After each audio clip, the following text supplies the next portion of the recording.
नमस्कार मित्रांनो, मी सुमित तुमचं पुन्हा एकदा स्वागत करतो. आज सत्यजित सरांनी ऑलरेडी ह्या 4 महत्त्वाच्या न्यूज डिस्कस केलेल्या आहेत, तर त्यांना आपण MPSCच्या दृष्टिकोनातून आता चर्चेला घेऊयात. आजच्या ज्या न्यूज आहेत त्या GS पेपर 2 आणि पेपर 3च्या दृष्टिकोनातून महत्त्वाच्या आहेत. पेपर 2मधल्या दोन्ही न्यूज ह्या IR संदर्भात आहेत, इंटरनॅशनल रिलेशन्स, आणि पेपर 3मध्ये सायन्स अँड टेकसाठी आणि इंडियन इकॉनॉमीच्या कॉन्टेक्स्टने एक न्यूज इथे आपण बघणार आहोत.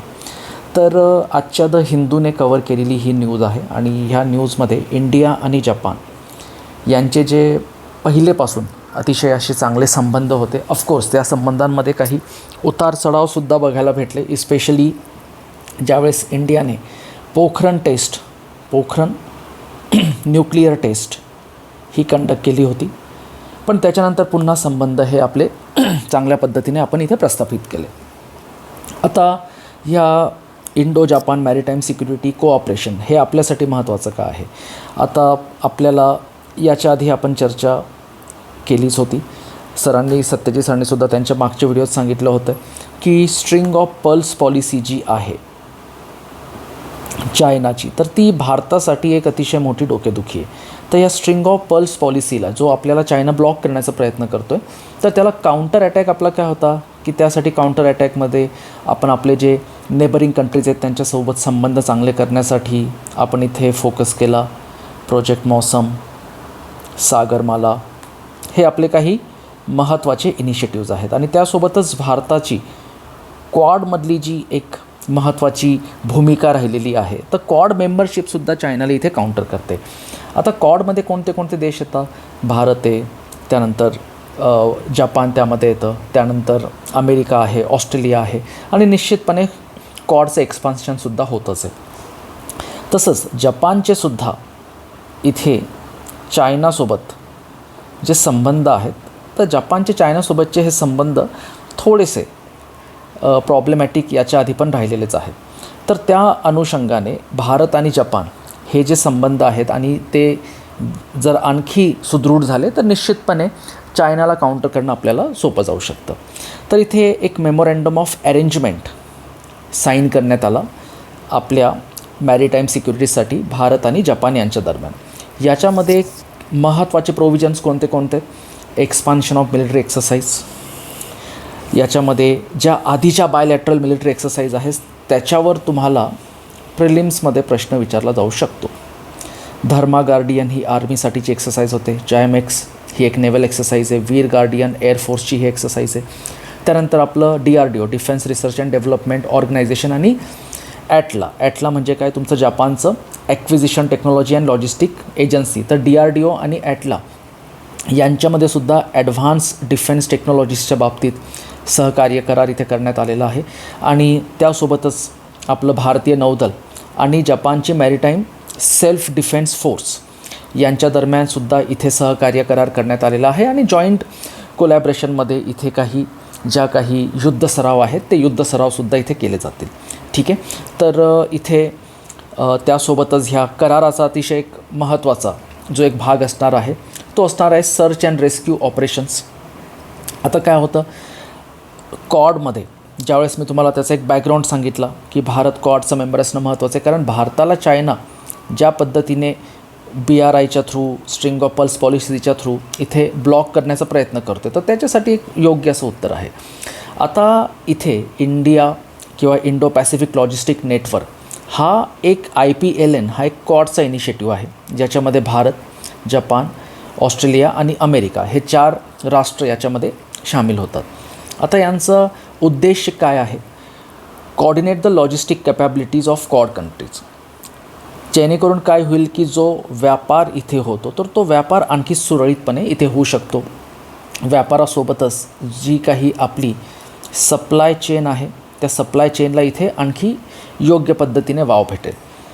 तसंच इथे सिव्हिलियन असिस्टन्स आणि जर समजा कुठल्या नॅचरल डिझास्टर्स जर इथे आले, कुठल्याही प्रकारचं सायक्लॉन म्हणा किंवा सुनामी सदृश परिस्थिती जर काही निर्माण झाली तर त्यामध्ये सुद्धा इथे एकमेकांना सहकार्य करण्यात येईल. सायक्लोन आले, भूकंप आला, सुनामी आलं तर त्या दरम्यान इथे लॉजिस्टिक फॅसिलिटी, रेस्क्यू करणं, एअरलिफ्ट करणं आणि बाकीच्या ज्या काही रिलीफ मेजर्स असतील ते सुद्धा इथे याच्या माध्यमातून इथे प्रदान करण्यात येतील. तर हा एक पॉईंट आपल्याला प्री तसंच मेन्सच्या पर्स्पेक्टिव्हने आणि पेपर 2मध्ये इथे जर समजा स्पेसिफिकली IR इंडो जपान रिलेशनवर जर प्रश्न आला की कशा पद्धतीने भारत आणि जपानच्या संबंधांमध्ये इथे वृद्धी होते आहे किंवा ते मजबूत होत चालले, तर हा एक केस स्टडी इथे आपण वापरू शकतो. प्रिलिम्सच्या दृष्टिकोनातून सुद्धा याच्यावर एक प्रश्न सत्यजित सरांनी बनवलेला आहे, त्याला नक्की गो थ्रू करा. आजची पुढची न्यूज जी आहे ती PIBने प्रकाशित केलेली होती, friends of my Bharat initiative. तर काय आहे friends of my Bharat initiative? तर रिसेंटली आपलं मिनिस्ट्री ऑफ यूथ अफेअर्स आणि स्पोर्ट्स यांनी friends of my Bharat initiative हा लॉन्च केला. प्रिलिम्समध्ये याच्यावर प्रश्न येऊ शकतो की कुठल्या मिनिस्ट्रीच्या अंतर्गत ही स्कीम लॉन्च करण्यात आलेली आहे. आता फ्रेंड्स ऑफ माय भारत नेमका हा इनिशिएटिव्ह काय आहे? जे इंडियन ओरिजिन भारतीय युवक जगाच्या पाठीवर इतर देशांमध्ये कोणी शिक्षणासाठी असेल, कोणी कामासाठी असेल, तर त्यांना इथे भारतात आपल्या राष्ट्र निर्माण प्रक्रियेमध्ये त्यांचा सहभाग इथे व्हावा किंवा त्यांना सहभाग नोंदवता यावा आपल्या राष्ट्र निर्माणच्या प्रक्रियेमध्ये, त्यासाठी फ्रेंड्स ऑफ भारत हा इनिशिएटिव्ह इथे सुरू करण्यात आलेला आहे. तर हा एक की पॉईंट लक्षात ठेवायचा आहे. तर असे भारतीय युवा जे जगात इतर ठिकाणी खूप चांगली अशी कामगिरी करत आहेत, तर ते भारतातलं शिक्षण, पर्यावरण, त्यानंतर health, disaster relief, cultural preservation या वेगवेगळ्या क्षेत्रांमध्ये फ्रेंड्स ऑफ भारत म्हणून ते इथे त्यांची भूमिका निभावू शकतात.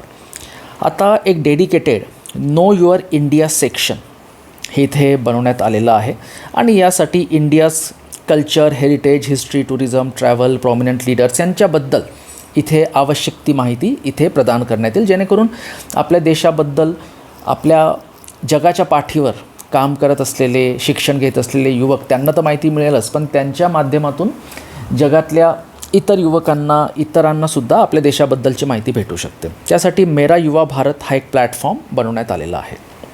तर मेरा युवा भारत हा जो प्लॅटफॉर्म आहे मित्रांनो, तर मिनिस्ट्री ऑफ यूथ अफेअर्स आणि स्पोर्ट्स यांनी तो डेव्हलप केलेला आहे आणि युवकांची भूमिका ही अतिशय महत्त्वाची असते कुठल्याही देशाच्या विकास प्रक्रियेमध्ये. आणि आपल्या भारताला जो डेमोग्राफिक डिव्हिडंट लाभलेला आहे, तर त्या दृष्टिकोनातून हे अतिशय महत्त्वाचं राहील की आपल्या युवकांचा एक योग्य पद्धतीने सहभाग आपल्या देशाच्या विकास प्रक्रियेमध्ये असावा. तुमच्यापैकी किती जणांना माहिती आहे डेमोग्राफिक डिव्हिडंट कशाला म्हणतात? मला कमेंट सेक्शनमध्ये नक्की सांगा. आणि जी ह्यावर्षी जेनझी प्रोटेस्ट झालं, तर त्या दृष्टिकोनातून ही एक एक्झाम्पल, एक केस स्टडी आहे की युवकांची जी ऊर्जा आहे ती योग्य पद्धतीने जर आपण चॅनलाइज केली तर निश्चितपणे एक आपला जो देश आहे त्याला आणखी आपण पुढे नेऊ शकतो. याच्यावरसुद्धा प्रिलिम्सच्या दृष्टिकोनातून एक प्रश्न निर्माण करण्यात आलेला आहे. त्यानंतर आजची तिसरी न्यूज द हिंदूने प्रकाशित केलेली आहे, ती आहे नॅनो फार्मास्युटिकल्स. मी कालच तुमच्याबद्दल कॅन्सर ड्रग्सबद्दल चर्चा केली होती की कशा पद्धतीने टार्गेटेड इथे ट्रीटमेंट केली जाते. शरीरातल्या ज्या हेल्दी पेशी आहेत त्यांना कुठल्याही प्रकारचं त्याच्यावर आक्रमण न करता फक्त कॅन्सर पेशींवर इथे ट्रीटमेंट केले जाते. तर त्या पद्धतीचंच, त्याच धर्तीवर हे नॅनो फार्मास्युटिकल्स जे काम करणार आहे. आता याच्यामध्ये काय होणार आहे की जी नॅनो स्केल मटेरियल ही ड्रग डिलिव्हरीमध्ये वापरण्यात येईल, जेणेकरून जे काही औषध असणार आहे त्याचा इफेक्ट हा स्ट्रॉंग राहील. नॅनो स्केलवर ते काम करेल. स्मॉल डायमेन्शनमध्ये हे अतिशय मायन्यूट म्हणजे मायक्रो लेवलला बनवण्यात आलेले आहेत आणि याची जी ट्रीटमेंट असणार आहे ही टू द पॉईंट. जो काही असेल, nano particles can act as tiny carriers for drugs. तर जे औषध आहेत तर त्या नॅनो पार्टिकलच्या माध्यमातून शरीरामध्ये इन्सर्ट करण्यात येईल, इंजेक्ट करण्यात येईल. ते नॅनो कॅरियर जे आहेत ते ट्रॅव्हल करेल बॉडीमध्ये आणि टार्गेटेड एरिया, टार्गेटेड पेशी ज्या असतील, जे टिश्यू सेल असतील, तिथेच ते ड्रग रिलीज होईल. म्हणजे बाकीचे इतर ठिकाणी त्या ड्रगची ज्या साईड इफेक्ट आपण म्हणतो तर ते साईड इफेक्ट जास्त होऊ शकणार नाही. टार्गेटेड इथे ट्रीटमेंट. तर आपण हा एक कॉन्टेक्स्ट लक्षात ठेवायचा आहे की targeted treatment and less side effects. ठीक आहे, तर हा एक पॉईंट इथे तुम्ही लक्षात ठेवा इन शॉर्टमध्ये. तर मी कालचीच न्यूज आपण चर्चा केली होती कॅन्सरवर, त्या दृष्टिकोनातून हे एक महत्त्वाचं आहे. तर हे न्यूजमध्ये काय होतं, तर पल्स फार्मास्युटिकल जे आहे तर त्यांना इथे आपल्या drugs controller general of India DCGI यांच्यातर्फे इथे हे ॲप्रुव्हल मिळालेलं आहे. आणि ते हे नॅनो कॅरियर जे आहेत जे व्हायटॅमिन डीमध्ये असतील, तर तिथे व्हायटॅमिन D3चं ओरल डिस्पर्शन इथे करण्यात येईल आणि त्याच्या माध्यमातून ह्या टेक्नॉलॉजीद्वारे जी काही इथे ट्रीटमेंट आहे, टार्गेटेड ट्रीटमेंट ही इथे करण्यात येईल. तर जागतिक पातळीवर हा जो प्रोडक्ट आहे तर हा पहिल्यांदा इथे तसा याचा वापर करण्यात येणार आहे आणि निश्चितपणे मेडिकल फील्डमधली ही अतिशय उत्कृष्ट अशी आपण बाब इथे नमूद करू शकतो. आता याच्यामध्ये 3 कॉन्सेप्ट लक्षात घ्या. एक म्हणजे अवेलेबिलिटी, ही टेक्नॉलॉजीचे काय होऊ शकते, याचे फायदे काय होऊ शकतात. तर अवेलेबिलिटी म्हणजे काय, how much of the drug becomes available in the body. आणि जर ही टार्गेटेड ट्रीटमेंट असेल तर ओव्हरडोस किंवा अननेसेसरीली बाकीचे साईड इफेक्ट होणार नाही. एक मिनिमम डोज पण तो इफेक्टिव्ह डोज असेल. त्यानंतर solubility, ability of the drug to dissolve, unnecessarily dizziness किंवा पेशंटला खूप सारी झोप येणे, त्याचे साईड इफेक्ट येथे होणार नाही. आणि ओव्हरऑल पेशंट एक्सपिरियन्स म्हणजे त्याची जी रिकव्हरी आहे ती इथे अजून जास्त स्पीडअप होऊ शकते. याच्यावरसुद्धा सत्यजित सरांनी एक प्रश्न बनवलेला आहे. याचं उत्तर एकतर मला कमेंटमध्ये सांगा किंवा उद्याच्या क्लासमध्ये सांगण्याचा नक्की प्रयत्न करा. मेन्सच्या दृष्टिकोनातून सुद्धा हा एक प्रश्न बनवलेला आहे. याच्यातले कीवर्ड्स हायलाईट करून मला याचं उत्तर सांगण्याचा प्रयत्न नक्की करा. त्यानंतर आजची एक द लाईव्ह मिंटमधली ही एक थोडीशी इंटरेस्टिंग न्यूज होती की दिमागी नक्षल आणि फ्रजाईल 5. प्रधानमंत्र्यांनी त्यांच्या भाषणात, जे 15 ऑगस्टला 80वा आपला स्वातंत्र्यता दिवस होता, त्या भाषणात त्यांनी दिमागी नक्षल, फ्रजाईल 5 ह्या 2 टर्म्स इस्तेमाल केल्या होत्या. तर ह्या 2 संकल्पना काय आहेत. तर इथे ज्यावेळेस आपण म्हणतो दिमागी नक्षल म्हणजे कोण, की जे अशा अँटी नॅशनल ॲक्टिव्हिटी, नक्षल मोमेंट, माओइस्ट थिंकिंग त्याच्यामध्ये ते डायरेक्टली त्यांची इन्व्हॉल्वमेंट नसते, पण काही लोक किंवा काही संघटना इंटेलेक्च्युअली त्यांना जस्टिफाय करतात, सपोर्ट करतात, त्यांना त्यांचा पाठिंबा दर्शवतात. तर त्या दृष्टिकोनातून इथे दिमागी नक्षल हा कॉन्टेक्स्ट वापरण्यात आलेला आहे. तर हे पहा, लक्षात घ्या, जर काही लोक किंवा काही संघटना कुठल्या गोष्टीला क्रिटिसाइज करत असतील तर निश्चितपणे क्रिटिसाइज करणं हा आपल्या संविधानाने आपल्याला दिलेला एक मूलभूत हक्क आहे, आपला तो अधिकार आहे. पण प्रोटेस्ट किंवा कुठल्याही प्रकारचं आलोचना ही योग्य पद्धतीने असली पाहिजे, राष्ट्रनिर्माणासाठी ती असली पाहिजे. ज्या अँटी नॅशनल ॲक्टिव्हिटीजला निश्चितपणे असं कुठल्याही प्रकारचं समर्थन हे केलं जाणं हे योग्य कधीच नसणार आहे. आणि त्याच्यानंतर आणखी एक टर्म त्यांनी इथे वापरली होती, ती होती फ्रजाईल 5. तर फ्रजाईल 5 ही ॲक्च्युली मॉर्गन स्टॅनले यांनी 2013मध्ये ही टर्म वापरली होती.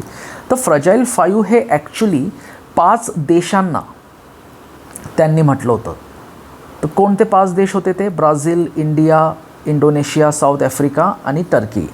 तर यांना का म्हटलं होतं, कारण मॉर्गन स्टॅनले त्यांचं असं म्हणणं होतं की हे 5 देश हायली व्हल्नरेबल आहेत कुठल्याही प्रकारच्या एक्सटर्नल फायनान्शियल शॉकसाठी. म्हणजे काय होईल की जगात जर कुठे सप्लाय चेन डिस्टर्ब झाली, कुठे आर्थिक संकट आलं, तर त्याचा दुष्परिणाम हा ह्या 5 देशांवर इमिडिएटली होईल आणि ह्या 5 देशांची अर्थव्यवस्थेला एक संकटाचा सामना करावा लागू शकतो. तर प्रधानमंत्र्यांनी काय म्हटलं की आपण फ्रजाईल 5मधून आता बाहेर पडून एक लीडिंग मेजर इकॉनॉमी, एक महत्त्वाची अर्थव्यवस्था बनत चाललो आहे. तर ह्या 2 कॉन्सेप्टसुद्धा तुम्हाला इथे लक्षात ठेवायचे आहेत. प्रिलिम्सच्या दृष्टिकोनातून हे प्रश्न बनवलेले आहेत. यांना अटेम्प्ट करून तुम्ही याचं उत्तर मला कमेंट सेक्शनमध्ये सांगू शकतात. सॉरी, हे कालचे प्रश्न होते, आय एम सॉरी. आजच्या प्रश्नांचं सुद्धा उत्तर तुम्ही मला कमेंट सेक्शनमध्ये सांगू शकतात. तर मित्रांनो, हे होतं आजचं न्यूजपेपर ॲनालिसिस. आपण भेटूयात उद्याच्या न्यूजपेपर ॲनालिसिसमध्ये. तुमचे काही शंका किंवा कुठल्या न्यूज असतील तर मला कमेंट सेक्शनमध्ये नक्की सांगा. मी त्याचंसुद्धा ॲनालिसिसचा एक व्हिडिओ इथे नक्की पोस्ट करेन. तर भेटूयात लवकरच. सबस्क्राईब करा आपल्या SPM IAS अकॅडमीच्या यूट्यूब चॅनलला. Thank you so much.